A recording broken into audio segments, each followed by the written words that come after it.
तो चलिए आज आप लोगों को डीके सर क्लासेस में फिर से एक बार स्वागत और अभिनंदन है। आज का यह क्लास जो है आप लोगों को विशेष मांग पर, छात्र छात्राओं के विशेष मांग पर यह आज का टॉपिक रखा गया है। कुछ छात्र छात्राओं का कमेंट आया था कि सर हम लोग को केमिस्ट्री में रासायनिक बंधन अच्छा से समझ में नहीं आ रहा है, तो मैंने सोचा कि चलिए आप लोग को इस पर बात कर ली जाए। इसको मैं अपनी भाषा में समझाने की कोशिश कर रहा हूँ। हो सकता है कि रासायनिक बंधन आप लोगों को बखूबी समझ में आ जाए। तो देखिए, रासायनिक बंधन समझने से पहले एक चीज आपको जानना बहुत जरूरी है। जैसा कि बोर्ड पर आप देख रहे हैं कि रासायनिक बंधन इंग्लिश में हम लोग कहते हैं केमिकल बॉन्डिंग। रासायनिक बंधन को इंग्लिश में कहते हैं केमिकल बॉन्डिंग।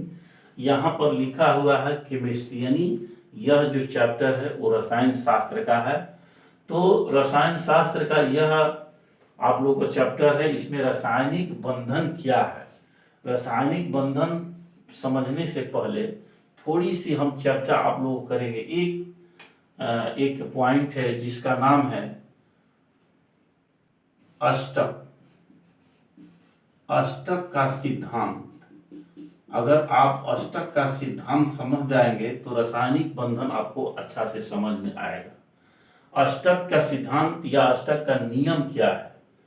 तो अष्टक का नियम है कि जितने भी इस प्रकृति में जितने भी तत्व हैं, सभी तत्व चाहते हैं कि हमारे बाहरी कक्षा में 8 इलेक्ट्रॉन हो जाए। ऐसा क्यों? क्योंकि जो भी तत्व अपनी बाहरी कक्षा में 8 इलेक्ट्रॉन कर लेते हैं वह तत्व अस्थायी हो जाते हैं, वह तत्व अब क्रियाशील नहीं रहते हैं, वो अस्थायी हो जाते हैं। तो जितने भी तत्व हैं सभी चाहते हैं कि हमारे बाहरी कक्षा में 8 इलेक्ट्रॉन हो जाए और हम अस्थायी हो जाए। यही जो नियम है, यही अष्टक का जो सिद्धांत है, इसी के कारण रासायनिक बंधन की उत्पत्ति होती है। रासायनिक बंधन तभी बनेगा जब कोई तत्व अष्टक नियम के पालन करने के लिए अपने बाहरी कक्षा में 8 इलेक्ट्रॉन करने के लिए या तो इलेक्ट्रॉन का त्याग करेगा या इलेक्ट्रॉन को ग्रहण करेगा। अगर आप इसको समझ गए तो निश्चित रूप से रासायनिक बंधन आपको समझ में आएगा। अब थोड़ी सी देख लीजिए, मैंने एक यहाँ धातु लिया है सोडियम। सोडियम की परमाणु संख्या 11 होता है। जब इसको हम लोग इसको डिवाइड करते हैं, इसको बांटते हैं हर कक्षा में, तो 2, 8 और 1 बचता है। 2, 8, 10, 1, 11 हो गया। अब देखिए यहाँ सोडियम जो है इसके बाहरी कक्षा में कितने इलेक्ट्रॉन है? 1 इलेक्ट्रॉन है। लेकिन यह चाहता है सोडियम कि हमारे बाहरी कक्षा में 8 इलेक्ट्रॉन हो जाए। मैंने जैसे कि बताया कि जितने तत्व हैं सभी चाहते हैं कि हमारी बाहरी कक्षा में 8 इलेक्ट्रॉन हो जाए। क्यों चाहते हैं? क्योंकि जिस तत्व के बाहरी कक्षा में 8 इलेक्ट्रॉन हो जाते हैं वह अस्थायी हो जाता है, वह अब क्रियाशील नहीं रहता, उतना क्रियाशील नहीं रहता है। जैसे इसका उदाहरण से आप समझिए कि जितने अक्रिय तत्व हैं, जैसे आर्गन हो गया, हीलियम हो गया, जिनन हो गया, क्रिप्टन हो गया, जो अक्रिय तत्व हैं, ये क्यों अक्रिय है? क्योंकि उसके बाहरी कक्षा में 8 इलेक्ट्रॉन है, वो अस्थायी हो जाता है, वो किसी के साथ क्रिया नहीं करता। अब उसका जो कहा जाए कि वो तृप्त हो गया, अब किसी के साथ क्रिया करने के लिए वो योग्य नहीं है या नहीं करना चाहता है। इसी तरह से सभी तत्व चाहते हैं कि हमारे बाहरी कक्षा में 8 इलेक्ट्रॉन हो जाए और हम अस्थायी बन जाए। यहीं से शुरुआत होता है रासायनिक बंधन का। अब देखिए, ये बाहरी कक्षा में अपने 8 इलेक्ट्रॉन करने के लिए यह जो सोडियम है वो अपने बाहरी कक्षा से 1 इलेक्ट्रॉन का त्याग कर देता है। तो 1 इलेक्ट्रॉन का त्याग कैसे करता है? जैसे मान लीजिए कि यहाँ पर हम लोग Na+Cl को दोनों को मिला रहे हैं। होता क्या है कि Na जैसे ही अपने बाहरी कक्षा से 1 इलेक्ट्रॉन का त्याग करता है तो बन जाता है Na+ और 1 इलेक्ट्रॉन का त्याग कर दिया। अब देखिए यहाँ क्लोरीन इसके साथ है। क्लोरीन इसके साथ क्यों जुटा है इसका भी कारण जान लीजिए। क्लोरीन का परमाणु संख्या होता है 17। जब इसको हम लोग तोड़ते हैं कक्षाओं में 2, 8 और ये बच गया 7, 17 10 7 17। अब देखिए यहाँ पर भी इसके बाहरी कक्षा में 7 इलेक्ट्रॉन है, तो इसको एक इलेक्ट्रॉन ये भी चाहता है कि हमारे बाहरी कक्षा में 8 इलेक्ट्रॉन हो जाए। तो ये अपने बाहरी कक्षा में 8 इलेक्ट्रॉन करने के लिए एक इलेक्ट्रॉन किसी से लेना चाहता है। तो देखिए यहाँ पर एक इलेक्ट्रॉन ये देने वाला है, एक इलेक्ट्रॉन सोडियम देगा, तो इसके बाहरी कक्षा में 8 इलेक्ट्रॉन होंगे। और यहाँ क्लोरीन जो है एक इलेक्ट्रॉन ग्रहण करेगा, तो इसके बाहरी कक्षा में 8 इलेक्ट्रॉन होंगे। तो ये दोनों एक दूसरे से जुड़ जाते हैं, क्योंकि एक इलेक्ट्रॉन इसको चाहिए, एक इलेक्ट्रॉन इसको निकालना है। अब क्लोरीन क्या करता है कि एक इलेक्ट्रॉन ले लिया, ग्रहण कर लिया, बन गया Cl-। अब ये दोनों के बीच Na+ और Cl- के बीच रासायनिक बंधन बनता है और बन जाता है NaCl, सोडियम क्लोराइड, जिसको साधारण भाषा में नमक कहते हैं। तो देखिए रासायनिक बंधन के पहले मैंने इस चीज को क्यों समझाया, क्योंकि रासायनिक बंधन तभी बनेगा जब तत्व अपने बाहरी कक्षा से या तो इलेक्ट्रॉन का त्याग करेगा या बाहरी कक्षा से बाहरी कक्षा में इलेक्ट्रॉन ग्रहण करेगा। यह नहीं तो इसके सिवा एक और है कि इलेक्ट्रॉनों की साझेदारी करेगा, इलेक्ट्रॉनों की साझेदारी करके भी ये बॉन्ड बनेगा। तो इस तरह से यहाँ पर हम लोग दिखा दिए, हमारे अष्टक का सिद्धांत दिखाने का, नियम दिखाने का कारण यह था कि सभी तत्व अपने बाहरी कक्षा के इलेक्ट्रॉन को निकाल करके या बाहरी कक्षा में इलेक्ट्रॉन को ग्रहण करके ये अपने अष्टक को पूरा करते हैं। इसी के कारण रासायनिक बंधन बनता है। तो चलिए ये आप समझ गए होंगे। अब हम रासायनिक बंधन की तरफ चलते हैं, रासायनिक बंधन को आप लोग को बताते हैं। तो रासायनिक बंधन क्या है? रासायनिक बंधन क्या है? कोई पूछता है आपसे कि रासायनिक बंधन आखिर वास्तव में होता क्या है? तो रासायनिक बंधन जो है, रासायनिक बंधन एक प्रकार का बल होता है। रासायनिक बंधन एक प्रकार का बल होता है जो किसी अणु में परमाणुओं को बांध कर रखता है। जैसे यह एक अणु हो गया, ये नमक का एक अणु है और इसमें सोडियम और क्लोरीन परमाणु के रूप में है। सोडियम Na+Cl जो है वो परमाणु के रूप में है। तो रासायनिक बंधन एक प्रकार का बल होता है जो किसी अणु में परमाणुओं को आपस में बांध कर रखता है। ये अणु में ये ऐसा एक बल है, NaCl के बीच एक ऐसा बल लग रहा है जो Na और Cl को आपस में बांध कर रखता है।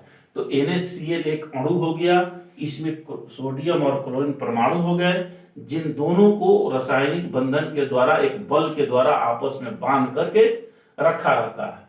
इसी बल को हम कहते हैं रासायनिक बंधन।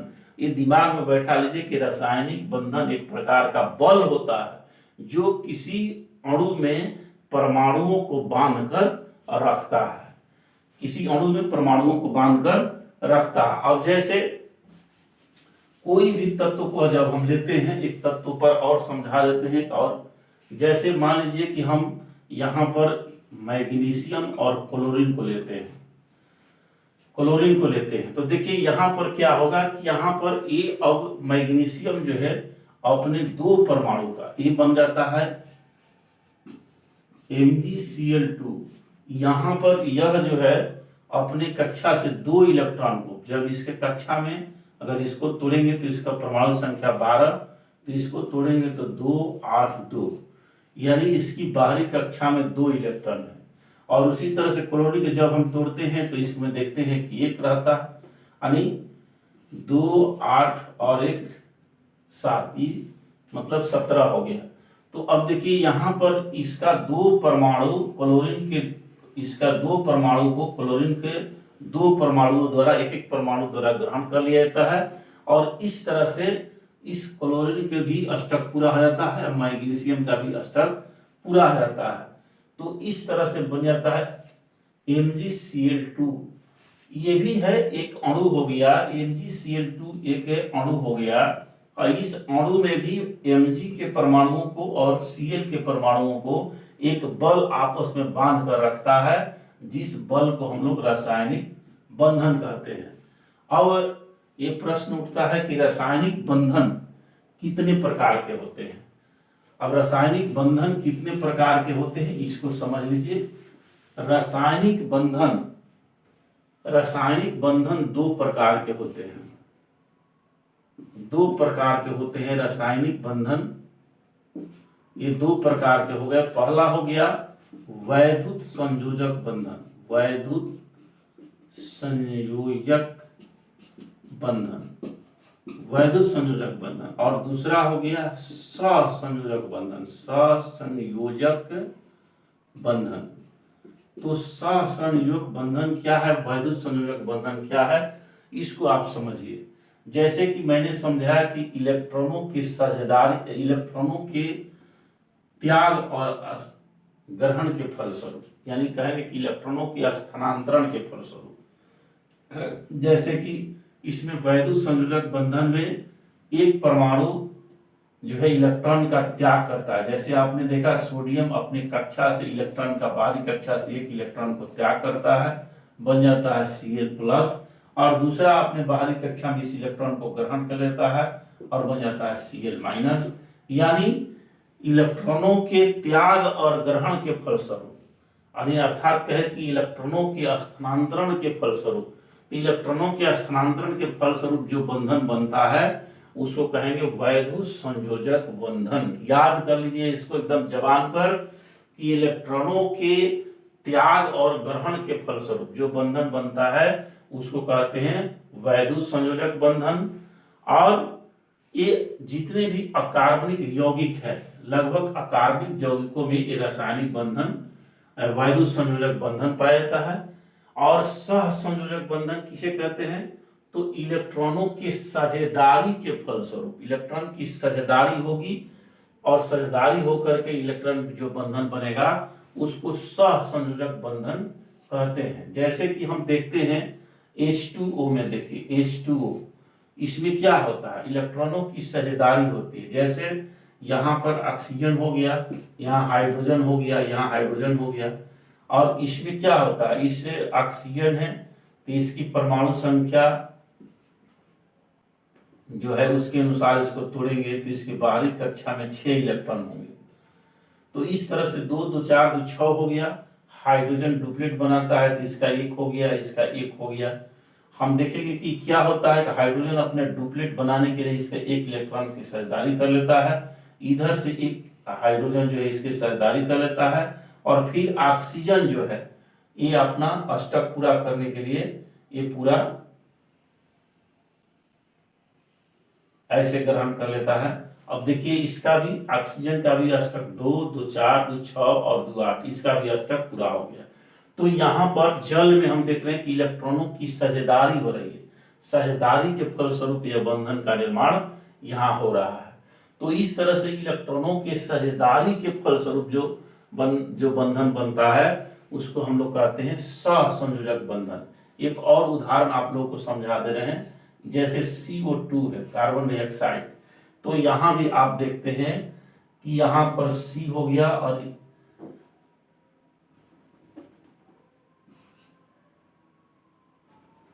यहां C हो गया और यहां O और O।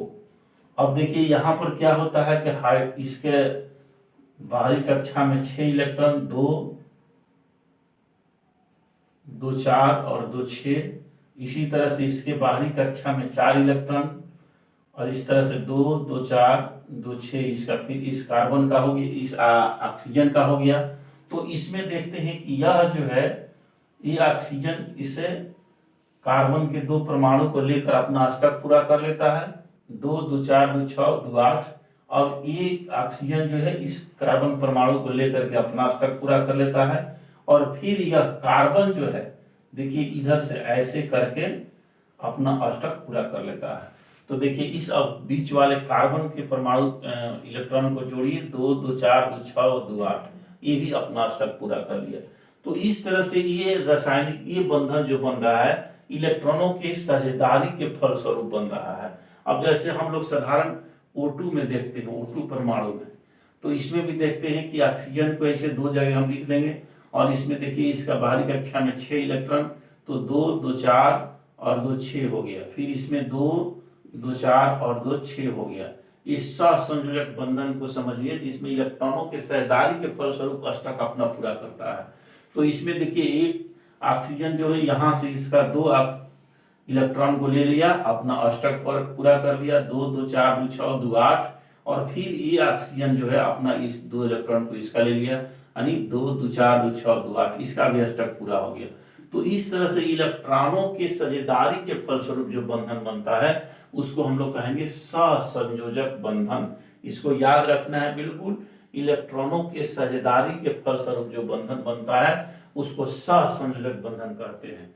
तो वैद्युत जितने भी अकार्बनिक यौगिक हैं, यानी कार्बन को छोड़ करके उसमें लगभग लगभग जो है वैद्युत संयोजक बंधन होता है। और सहसंयोजक बंधन इस सभी कार्बनिक यौगिकों में, जैसे कि जानते हैं आप लोग कि यौगिक 2 प्रकार के हो गए, एक कार्बनिक यौगिक हो गया और कार्बनिक यौगिक, यानी जितने भी हम लोग केमिस्ट्री में यौगिक पढ़ते हैं वो 2 प्रकार के हो गया। एक कार्बनिक यौगिक हो गया और दूसरा हो गया अकार्बनिक यौगिक। अकार्बनिक यौगिक यानी कार्बन को छोड़कर जो यौगिक होते हैं उसे अकार्बनिक यौगिक कहते हैं। तो जितने कार्बनिक यौगिक हैं, जैसे कार्बनिक यौगिक हो गया CH4 मीथेन हो गया, C2H6 इथेन हो गया, ये सभी कार्बनिक यौगिक हैं। तो इन सब में कार्बनिक यौगिक में सहसंयोजक बंधन होता है। जैसे यहाँ मीथेन के देख लीजिए, कार्बन एक हो गया, इसके चारों तरफ एक एक हाइड्रोजन बैठाइए, इस तरह से यह हाइड्रोजन हो गया। अब इसका कार्बन जो है इसके बाहरी कक्षा में 4 इलेक्ट्रॉन, एक यहाँ हो गया, एक यहाँ हो गया, एक यहाँ और एक यहाँ। इसके बाद हाइड्रोजन का एक एक बैठाएंगे, हाइड्रोजन का एक एक हो गया। अब देखिए ये हाइड्रोजन जो है अपना इसका एक इलेक्ट्रॉन को लेकर डुप्लीट बना लिया, ये इलेक्ट्रॉन एक को लेकर डुप्लीट बना लिया, ये भी इसी तरह से किया, और ये भी एक इलेक्ट्रॉन को लेकर अपना डुप्लीट पूरा कर लिया। लेकिन अब बचा कार्बन। कार्बन क्या करता है कि चारों तरफ से सबको बटोर लेता है और लेकर के अपना अष्टक पूरा कर लेता है। तो इस तरह से देखिए 2 2 4 2 6 2 8, कार्बन का भी अष्टक पूरा हो गया। तो इस तरह से यह इलेक्ट्रॉनों की साझेदारी होती है, यानी इलेक्ट्रॉनों के साझेदारी करके दोनों अपना काम चला लेते हैं। ये इलेक्ट्रॉन जो सजा का इलेक्ट्रॉन है ये दोनों तरफ काम करता है, यह हाइड्रोजन का भी काम कर देता है और यह कार्बन का भी काम कर देता है। तो ये सजा इलेक्ट्रॉन बोला जाता है, जो इलेक्ट्रॉन साझेदारी में भाग लेते हैं उसको सजा इलेक्ट्रॉन बोला जाता है। तो इस तरह से यह सहसंयोजक बंधन बनता है। तो आप लोगों को मैंने साधारण भाषा में बिल्कुल वैद्युत संयोजक बंधन और सहसंयोजक बंधन को समझाया। एक उप संयोजक बंधन भी होता है जो रियल केस में होता है। कभी आप लोगों को वीडियो में वह उप सहसंयोजक बंधन भी बना देंगे। हम समझते हैं कि आप लोग इसको निश्चित रूप से समझ गए होंगे। मेन चीज रासायनिक बंधन बनने के पीछे अष्टक नियम है। अष्टक नियम जो समझ आएंगे, कौन तत्व है जो अपने बाहरी कक्षा से कितने इलेक्ट्रॉन निकालेगा, कितने इलेक्ट्रॉन ग्रहण करेगा, इस पर यह टिका हुआ है, ये समझना जरूरी है। तो आप लोग को वैलेंसी भी, संयोजकता भी, तत्वों की संयोजकता भी आप लोग को जानना जरूरी है। अगर वो जान जाएंगे तो निश्चित रूप से आप लोग के रासायनिक बंधन भी अच्छा से समझ में आएगा। तो आप लोग इसको निश्चित रूप से समझ गए होंगे। फिर आप लोग को अगले वीडियो में मिलते हैं, तब तक के लिए बहुत बहुत धन्यवाद।